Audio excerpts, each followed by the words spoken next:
ఇప్పుడు తండ్రితో కుమారుడు ఒక్కటైనా ఏకమైన తండ్రి శిరస్సు యేసు ప్రభు. తండ్రికి కుమారుడు దేవుడే కావచ్చు, ఒక్కటే మేము దేవుడు, yes మా రక్షకుడు మా అన్నయ్య. కానీ ఆయన ఒక తండ్రి కాడు. ఎవరు? ఒక తండ్రి ఉన్నారు, తండ్రికి కుమారుడు ఉన్నారు. ఒకటి కుమారుడు యేసు ప్రభు, రెండు కుమారుడు పరిశుద్ధాత్మ దేవుడు. వీళ్ళు దేవుడితో సమానంగా దేవుడు కూర్చోబెట్టుకున్న వీళ్ళందరికీ హెడ్ ఉన్నారు. ముగ్గురు హెడ్ ఎవరు తెలుసా? క్రీస్తు ఎవరట? దేవుడు. క్రీస్తు దేవుడు అదేంటి? మనమంతా తండ్రి కుమారుడు పరిశుద్ధాత్మ వాళ్ళం అవ్వాలి, కానీ మనమంతా క్రీస్తు అయితే క్రీస్తు దేవుడు ఏంటి అంటే క్రీస్తుకు పైన ఉన్నారు సుప్రీం. క్రీస్తుకు పైన దేవుడు ఉన్నాడు. తండ్రి అంటే సుప్రీం. కాబట్టి తండ్రి ఒకడే, కుమారుడు ఒకడే, పరిశుద్ధాత్ముడు ఒకడే. వారు వేరువేరుగా కనబడుతున్నారు. వేరువేరుగా ఉన్నప్పటికీ వారు అన్ని విషయంలో ఏకమై ఉన్నారు, ఏకత్వం కలిగి ఉన్నారు. ఇప్పుడు మనం అందరం ఒకటే అంటే మనం ఏమై ఉన్నాం? ఏకభావం కలిగి ఉన్నాం. అలాగే తండ్రి కుమారు పరిశుద్ధాత్మ ఏకభావం కలిగి ఉన్నారు. కానీ కుమారుడికి తండ్రి సుప్రీం, ఆయన తండ్రి లోబడతానని ఆయన సాక్షిస్తున్నాడు. అలాగే సంఘమంతా ఒకటే, ఏకత్వం, ఏకమై ఉన్నారు, ఒకటిగా ఉన్నారు. కానీ తండ్రి సుప్రీం, కుమారుడు పరిశుద్ధాత్ముడు. కానీ తండ్రి సుప్రీం, కుమారుడు పరిశుద్ధాత్ముడు. చెప్పాలంటే తండ్రి కంటే కుమారుడే సుప్రీం. ఎందుకంటే సాతానికి సూటు బూటు వేస్తే ఎలా ఉంటాడో తెలుసు అండి. ఇక చూడండి, వీడికిలా ఉంటాడు.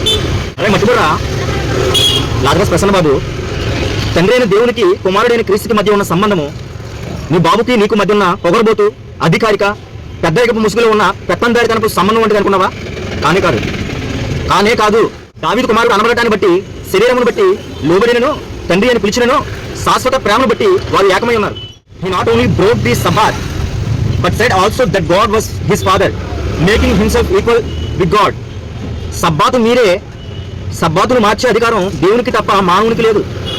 దాన్ని బ్రోక్ చేసే అధికారం తండ్రికి ఉండాలి, లేదా తండ్రితో సమానుడైన వానికి మాత్రమే ఉండాలి. తండ్రితో సమానుడు కనుకనే క్రీస్తు యేసు సబ్బాతు రోజుకు ఉన్న షరతులను మీరాడు. కనుక క్రీస్తు యేసు ఎవరనేది ఒకసారి ఆలోచించు. BYY వారందరికీ కూడా, క్రీస్తు సంఘపు వారందరికీ కూడా నేను తెలియజేసేది ఏంటంటే కనుక యేసు క్రీస్తు వారు తండ్రితో సమానుడు. ఆ సమానత్వాన్ని తండ్రి ఇవ్వడం కాదు, ఇద్దరు సమానంగా ఉన్నారు. అన్ని విషయాల్లో కూడా ఇద్దరు సమానంగా ఉన్నారు. నిత్యత్వంలో కానీ, అధికారంలో కానీ, ప్రతి విషయంలో సమానంగా ఉన్నారు. దావీదు కుమారుడు అనబడటాన్ని బట్టి, ఈ యొక్క మానవ దేహాన్ని ధరించడాన్ని బట్టి ఆయన కుమారుడిగా మనకి కనబడుతున్నప్పటికీ కూడా ఆయన నిత్యుడకు తండ్రి అనే విషయాన్ని మనం మర్చిపోకూడదు. త్రిత్వంలో ఒక వ్యక్తిత్వం అని మర్చిపోకూడదని ప్రభు పేరట మీకు తెలియజేస్తా ఉన్నాను.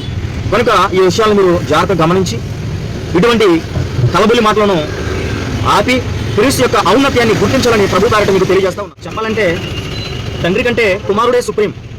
ఎందుకంటే కనుక ఆయన నామం అంతటి కంటే ఆయన వాక్యమును గొప్ప చేసి ఉన్నాడని చెప్తా ఉన్నది వాక్యం. అన్ని నామముల కంటే పైనామము ఆయనకు అనుగ్రహింపబడి ఉన్నది అని వాక్యం చెప్తా ఉన్నది. అంతేకాదు లోక సువార్త 1వ అధ్యాయము 41 వచనం నుంచి 49 వచనం వరకు మనం చూస్తే కనుక పరిశుద్ధాత్మతో నిండుకున్నదే నా ప్రభు తల్లి నా యొద్దకు వచ్చుటకు నాకు ఎలా ప్రార్థించను అని అంటా ఉన్నది. గమనించండి, పరిశుద్ధాత్మతో నిండుకున్నదే ఎలిజబెత్ మాట్లాడుతున్నది మాటలు. ఎవరిని గురించి? మరియ కడుపులో ఉన్న శిశువుని గురించి మాట్లాడుతూ ఉన్నారు.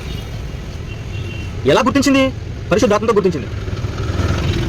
కనుక యేసుక్రీస్తు వారు ఎవరనేది ఈ యొక్క విషయాన్ని బట్టి మనం గ్రహించవచ్చు.